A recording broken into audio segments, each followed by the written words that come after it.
come and make some room. Everywhere I go, I'm in the spotlight. This is a good life. I'm living bold. This is what it looks like. On the tipping of the world.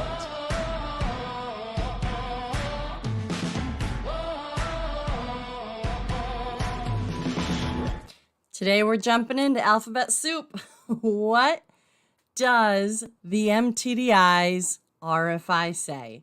And what's it asking for? That's right, the Federal Maritime Commission's Maritime Transportation Data Initiative, the MTDI, request for information. It's out, it's open. We're going to break it down. Hi, welcome to By Land and By Sea, an attorney breaking down the week in supply chain, presented by the Maritime Professor, me. I'm Lauren Began, founder of the Maritime Professor and Squall Strategies. And I'm your favorite maritime attorney.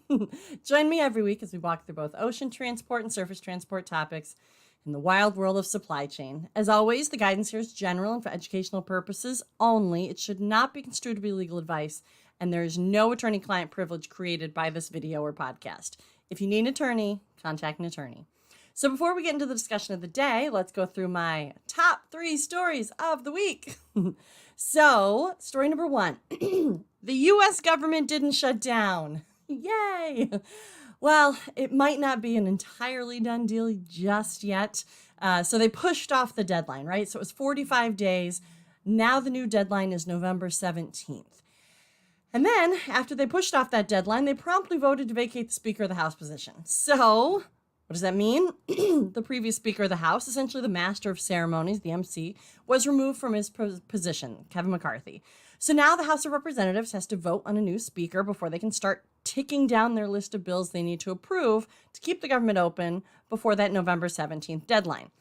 So essentially, they added to their to-do list. Now they have to get a new Speaker of the House. So what does this all mean? Look, I'm not going to jump into the politics of it all, right? So what does this all mean? We may just have kicked the can down the road a little bit. We might be looking at an even higher probability now that November 17th we'll see a shutdown. Look, factors that may work in our favor for the government staying open. Thanksgiving's right around the corner from that November 17th. And for our foreign friends, look, it looks bad to have a bunch of federal employees not getting paid over a holiday, one of our major holidays in the U.S. Americans are known to buy large turkeys and all the accoutrements that go with it. It's not a cheap meal, and then you have to travel. So, look, if we have a bunch of federal employees not getting paid during this time, it's not going to look good. And I don't think either party necessarily wants to shoulder that. But like I said, I don't want to get into the politics here. Just trying to color that there is a large holiday coming right after that November 17th deadline. So that might be working in our favor. But having to pick a Speaker of the House and getting all that figured out might be working against our favor here. So look, the House of Representatives is getting together next week to discuss and vote on that new Speaker, and hopefully they can get to work on the outstanding bills right after that. If not, if all of this isn't passed by November 17th, they could potentially kick the can again, but I don't know. I'm still cautiously pessimistic here. We'll see. I thought that we may be shutting down on that last go around. I was surprised to see that they worked out a deal, and now I guess I'm not too hopeful for the November 17th with the current political climate. But we'll see. We time between now and then, over a month. We'll just see what happens. There's a lot that can happen in the next 6 weeks. So I wanted to illuminate that because, like we said, if the government shuts down certain activities within the government, particularly most of the FMC shuts down with it while it's shut down. So things still continue to move. The government doesn't shut its doors necessarily, but some of that operational, some of that administrative stuff outside of the safety and security realm tends to take the shutdown, the break, right? They can't really be, most of the FMC falls under that category. All right, so story number 2, we still have the 3 rulemakings that we're watching, and we have one RFI that we're actually going to discuss in a little bit.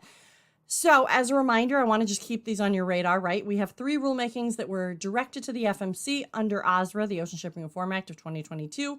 The 3 rulemakings are defining unreasonable refusal to deal or negotiate with respect to vessel space accommodations provided by an ocean common carrier. That's our supplemental notice of proposed rulemaking. Our second rule that we're waiting on is the billing practices of detention and demurrage. That's the final language that we're waiting on that I really thought might have been out by now, but it isn't. And then our third rule is defining unfair or unjustly discriminatory methods. We have not seen any language for that. But what the FMC said at their meeting a few weeks ago, I've talked about this at length, but what they said basically was with the detention and demurrage rulemaking, they're still reviewing comments and they got substantive comments coming in within the past month or so. So if that's the case, look, that's a very late filed comment, but if it's substantive and the FMC chooses to accept it, they can still continue to review that and fold that into their D&D final rule. However, they don't have to accept these late filed. They can at some point just say, look, we're done. We had the comment period open. It's closed. I think you don't want to lose the momentum of the rule, but if it really was a substantive comment or comments and they really felt like they needed to respond to it, then okay. I mean, I don't fault the FMC for accepting late filed comments. This is pretty late filed. All right. The other rule that we're watching, the unreasonable refusal to deal or negotiate, that was the supplemental notice of proposed rulemaking. That just concluded July 31st, that round of comments. That's fine. It's going to take them a little bit to get that going, so that's fine. That one we're still waiting on. I wouldn't expect anything on that until we get the other two kind of pushed along. Certainly the detention and demurrage final language out, and then some sort of language on the unfair, unjustly discriminatory methods. So, and that third rule, that's the one, unfair, unjustly discriminatory methods. We haven't seen any language specifically dedicated to this rule. What the FMC told us is that the SNPRM, so the supplemental notice of proposed rulemaking, that one that closed July 31st, had some of this folded into it, unreasonable refusal of cargo space, as part of the unfair, unjustly discriminatory methods. Okay, I'm still waiting to see this one stand alone, right? Congress passed it down saying this was a standalone rule, at least in structure and how it asked FMC to approach this. But the OGC, the Office of the General Counsel, said that they are finalizing a proposed rule for the remaining sections of that OSRA requirement for the Commission's consideration. So there is language that is being drafted for this rule specifically. So we still will have all three rules clearly delineated, although they are going to be kind of overlapping, it seems, or they already have. I'm going to keep watching them. We haven't seen much on any of them yet, certainly in the past few weeks. But hopefully we get something going, right? We need some of this clarity from these rules. So story number three. Look, story number three is actually going to just roll into the content of the day. And that's just that the comments for the Maritime Transportation Data Initiative, the MTDI, RFI, request for information, are due in 10 days. 10 days. I wanted to highlight this as its own story of the day because I want to make sure that this didn't get lost in the mix. I don't want this to be lost on anybody. We have 10 days to get comments in on this request for information. And I know that I was kind of paying attention to it, but I wanted to dive in a little bit more on this because there haven't been any comments filed yet. So I wanted to take a look for myself, see what they were asking, and I want to pass that on through today's By Land and By Sea episode. So these comments are due for the request for information of the Maritime Transportation Data Initiative by October 16th. So that's 10 days from today. So with that, let's get into the meat and potatoes of the day. So there's this RFI, right? There's this request for information that we're watching out of the MTDI, the Maritime Transportation Data Initiative, out of Commissioner Bensel's office is where he's been working on it. It's from the FMC as a complete agency, but Commissioner Bensel has been working on this. He's proposed a few questions and he's broken it down by stakeholder and he's asking for either specific answers to those questions or just basic feedback on the MTDI recommendations and views report.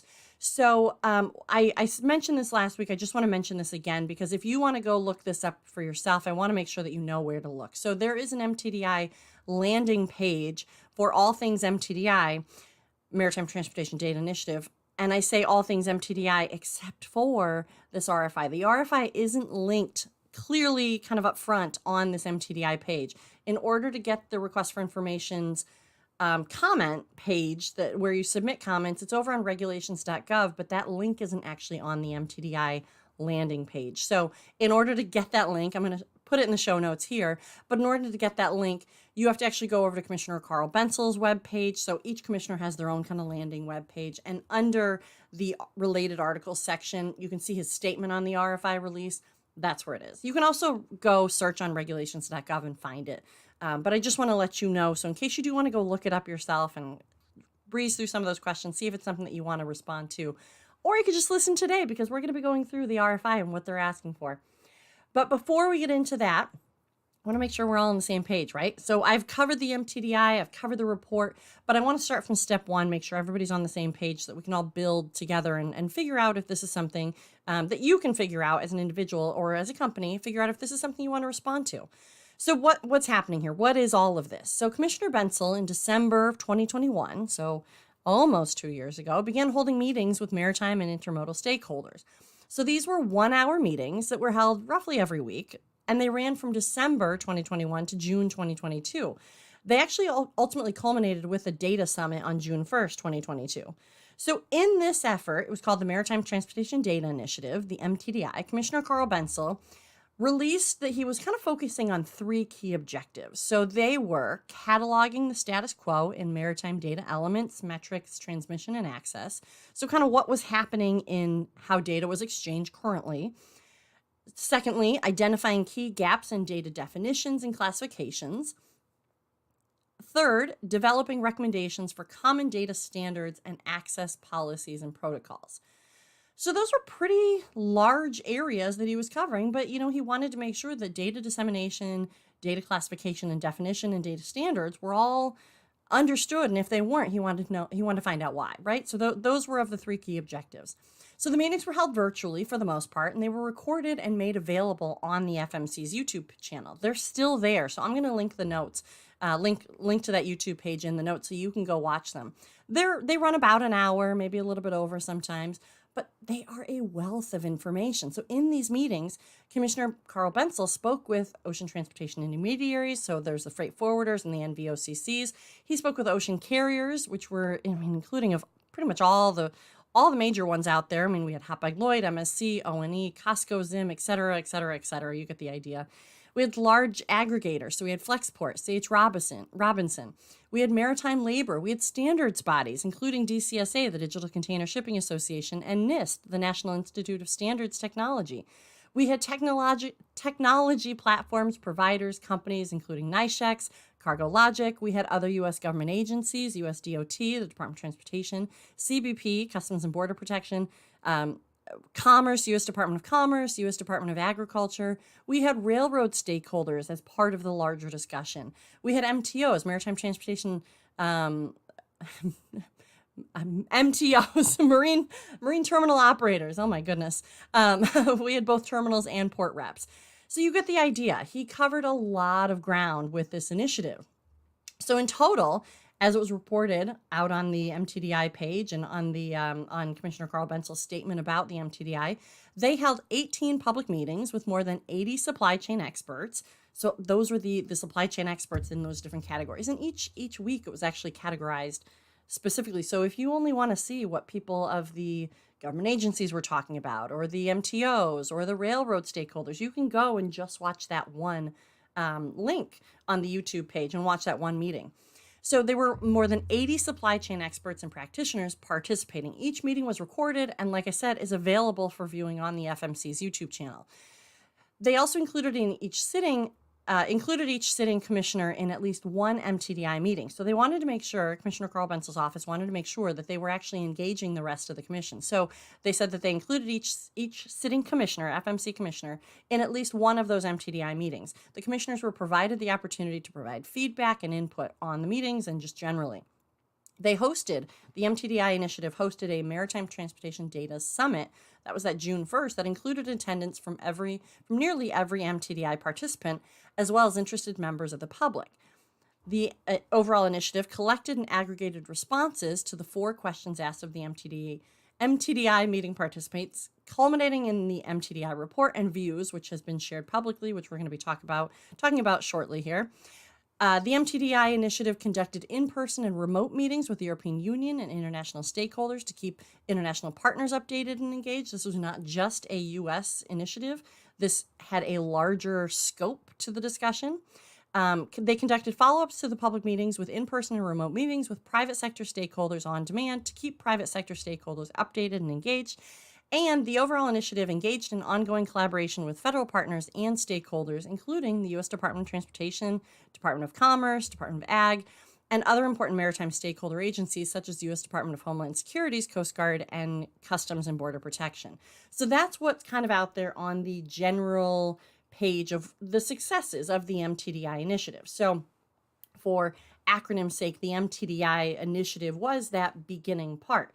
It kind of melds to MTDS as it moves forward, the data system. But I'm going to try to keep it all clear. Basically, if we're talking MTDI is kind of all encompassing here. So once all those meetings had occurred and a snapshot of the industry from the Maritime Transportation Data Lens had really been taken, Commissioner Carl Bensel's office got to work and they produced the Maritime Transportation Data Initiative Recommendations and Reviews Report. So this is the report. Sometimes it's actually also titled, well, the actual document itself is titled Recommendations on the Maritime Transportation Data System Requirements.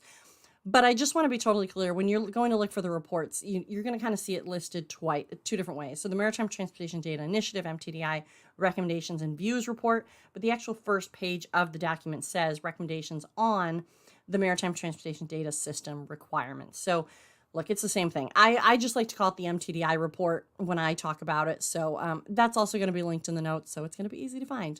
So you can go take a look at the report if you haven't seen it yet. It came out just in April of 2023.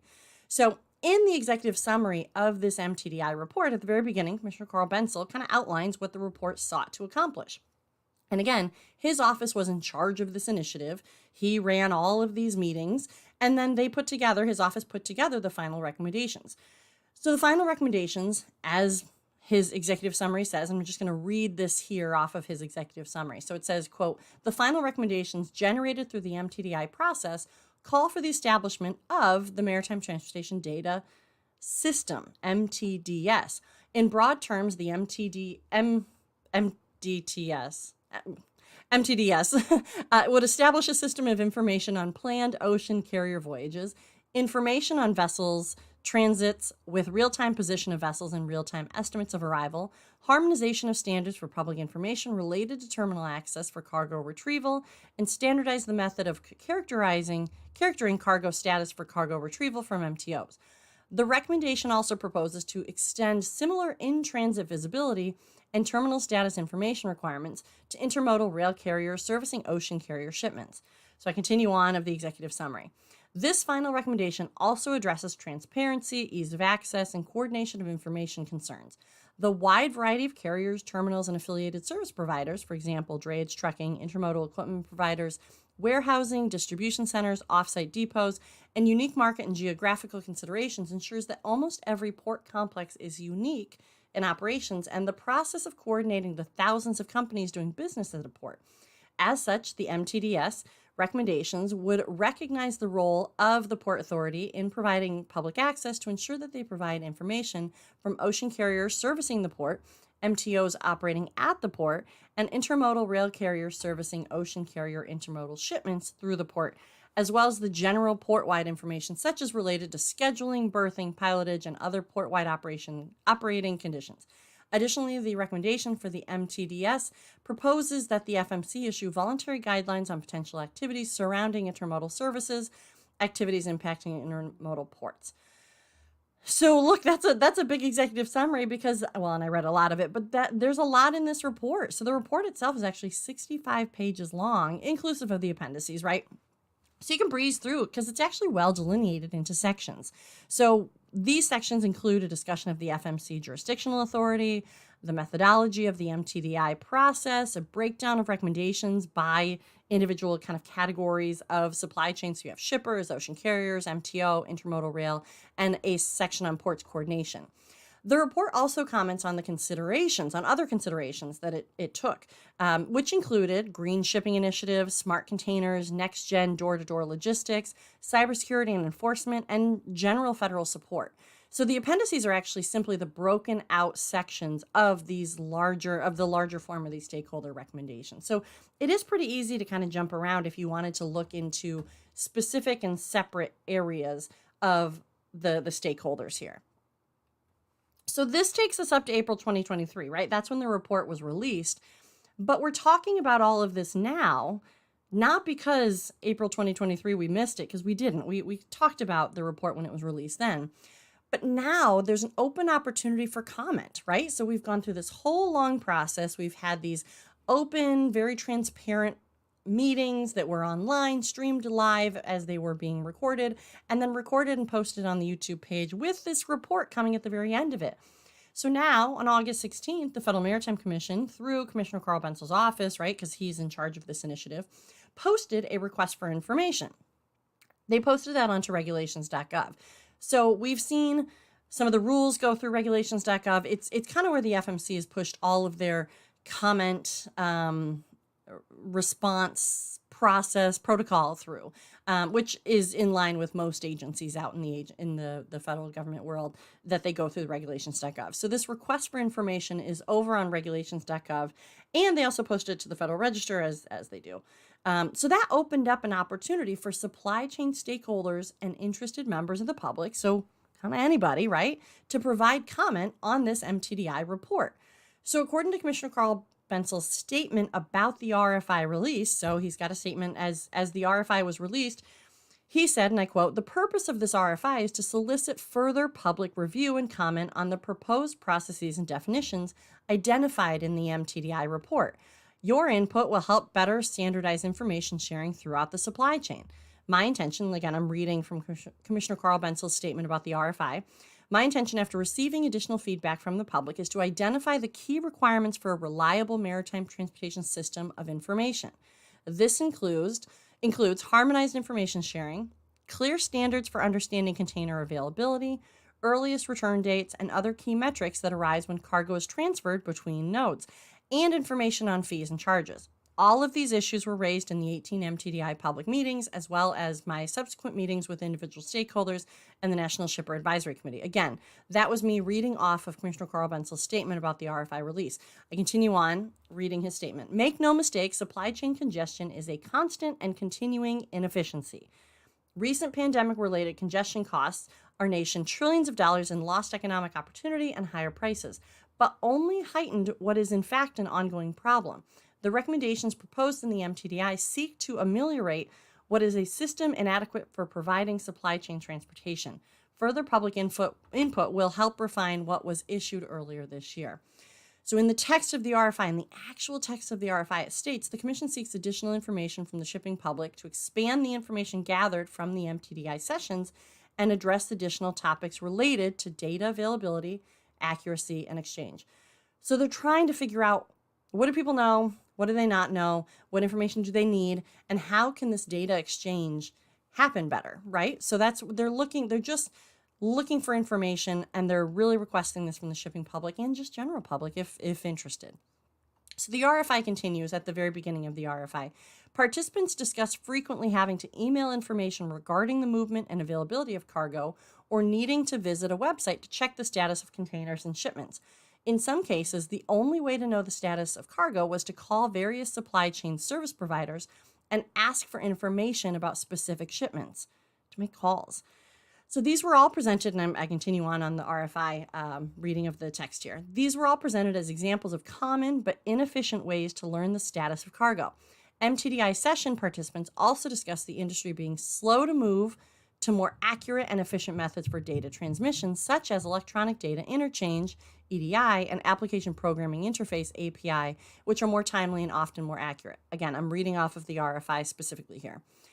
Continuing on, "To build on the information gathered during these meetings, the Commission is seeking public comments on the following questions related to maritime data transmission, accessibility, and accuracy." I'm going to read that again. They're asking these questions relating to maritime data transmission, accessibility, and accuracy.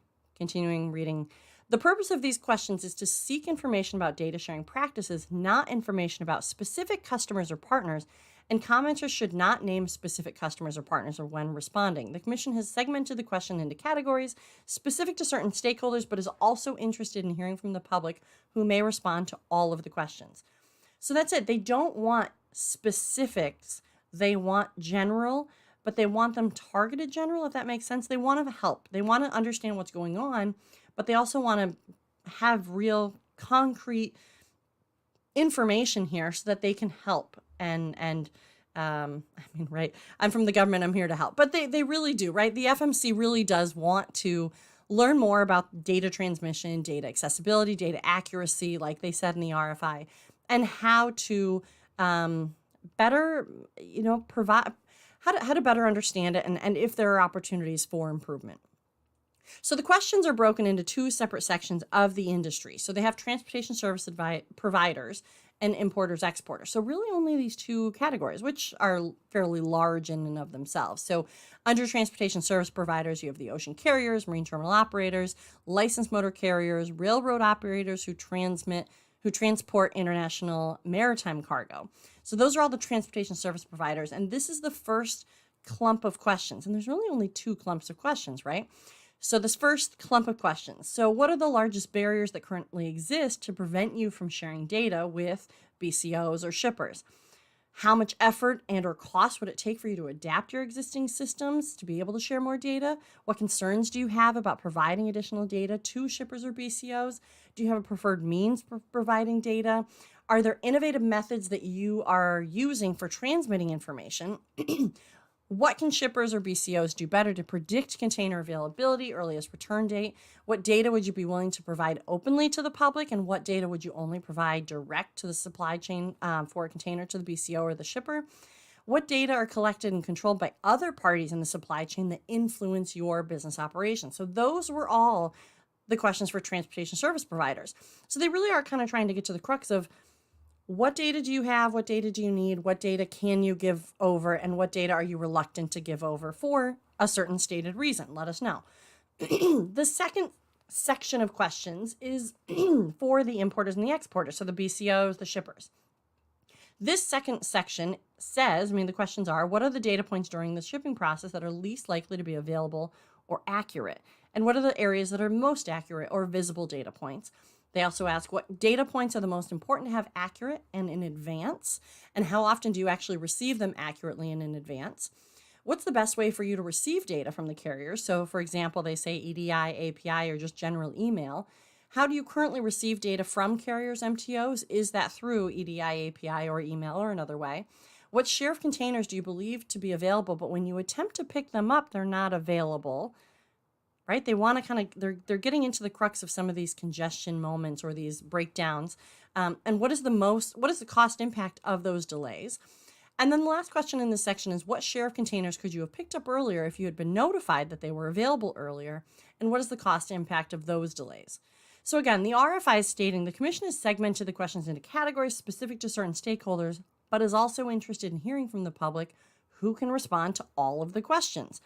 So look, I think that they're also soliciting just general feedback from the industry on this, right? They have these targeted questions, but they also want to know, they want feedback from the report generally. So take a look. Do you think that communication through data exchange can be cleaned up? Is that an area in either one of these categories that you have some ideas or some maybe tried practices that you're working on?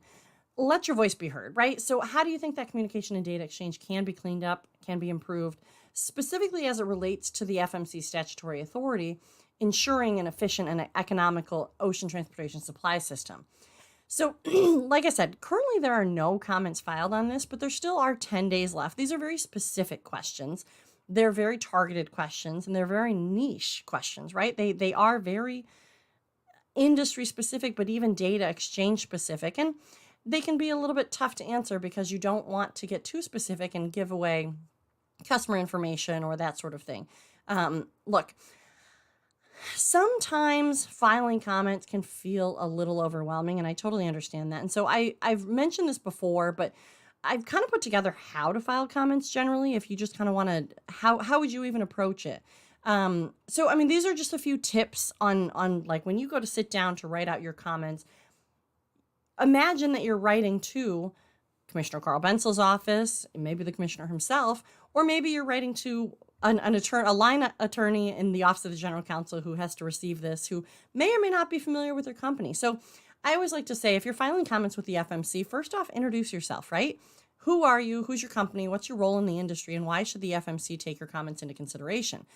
That gives them a perspective on where you're coming from with your comments, and they can kind of understand it a little bit better. Really state your position in the industry. If you didn't do that in the introduction, identify your role in the industry. What is the nature of your business and its relationship to the rest of the supply chain? Is it unique, right? Is it a little bit different than how it normally runs? Remember, we're all a little siloed, so I wouldn't assume that the FMC understands your role or the nature of your business. Give that overview explanation. Make sure that it's perfectly clear. If you're a shipper, explain what and how you ship and where your problem points are, and how it relates to this data exchange. And then from there, that's where you start your comments, right? So you can include stories, examples, general perceptions or perspectives, identifying the problems that you see in the industry, reacting to these questions specifically. I mean, they ask the questions, so you should try to respond or stay on message with the questions. But if you have something that you think can also contribute in the general overview, in the scope of the intention here, go for it, right? I mean, they want comments here. So if you have suggestions, now that you've identified the problems or provided a story, if you have suggestions on how this data exchange should be cleaned up, that really is kind of the crux of these questions. So if you have information or suggestions, certainly make it. I mean, they're going to take all this into consideration, right? This is not, they will automatically do it, but they're going to take it into consideration. So a few things to know as I kind of go over how best to file comments. These are just suggestions, right? This isn't legal advice. This is not construed to be legal advice directly related to your matter. If you have specific questions, please contact an attorney. They can help you draft these comments. They can help you draft these submissions for FMC rulemakings or the RFI, which is kind of a different process, the request for information. This is just a suggested format for filing comments. There's no best method. The real key here is clarity and making sure that the FMC understands where you're coming from so that your comments land the best as that they can without getting kind of too clouded. Clarity is the key, right? So also remember, comments are public. Especially because they're being filed on the regulations.gov. There are procedures for filing confidentially filed comments, but for the most part, unless you follow the confidentially filed comments procedure, they are going to be filed publicly. So keep that in mind as you share your thoughts. And there's no minimum or maximum length. So if you don't think that you have a ton, but you do have something pretty important to say, and it's only going to be a page and a half, that's okay. That's okay. There's no minimum or maximum length on comments. So look, take a look at this RFI, this request for information. Look, whenever the FMC opens up the opportunity for comments, I really suggest that you, a member of the shipping public, because that's probably the only reason why you're listening to this podcast or this video, I really suggest that you take it seriously consider the opportunity at hand when the FMC opens up opportunities for comments. Is this something, specifically this MTDI request for information, is this something that you have something to say, right? Is this something that this is an opportunity where your voice could really help the agency that is tasked with kind of oversight of this world, right? So they're at least in part protecting the supply chain for the benefit of the U.S. importer, exporter, and U.S. consumer. And that may include and can include, and certainly in this request for information, is part of the data exchange and how that happens. So if you can submit comments on how the world can get easier for you in this realm, in this scope, I think that this is a great opportunity. I really encourage everybody to go look at these comments, go check them out, or go check out the request for information. There aren't any comments filed yet. Keep an eye on it. Maybe we'll get some more in the next few days. Usually they kind of come in late anyway, so we have 10 more days. That might give you some hints on where people are going with these responses, what suggestions are being made anyways. But look, as always, the guidance here is general and for educational purposes. It should not be construed to be legal advice directly related to your matter. If you need an attorney, contact an attorney. But if you do have specific legal questions, feel free to reach out to me at my legal company, Squall Strategies. Otherwise, for the non-legal questions, for the e-learning and the general industry information and insights, come find me at the Maritime Professor. If you like these videos, let me know, comment, like, and share. If you want to listen to these episodes on demand, or if you missed any previous episodes, check out the podcast by Land and by Sea. If you prefer to see the video, they do live on my YouTube page by Land and by Sea, presented by the Maritime Professor. And while you're at it, check out the website, themaritimeprofessor.com. So until next week, this is Lauren Beegan, the Maritime Professor, and you've just listened to By Land and by Sea. See you next time.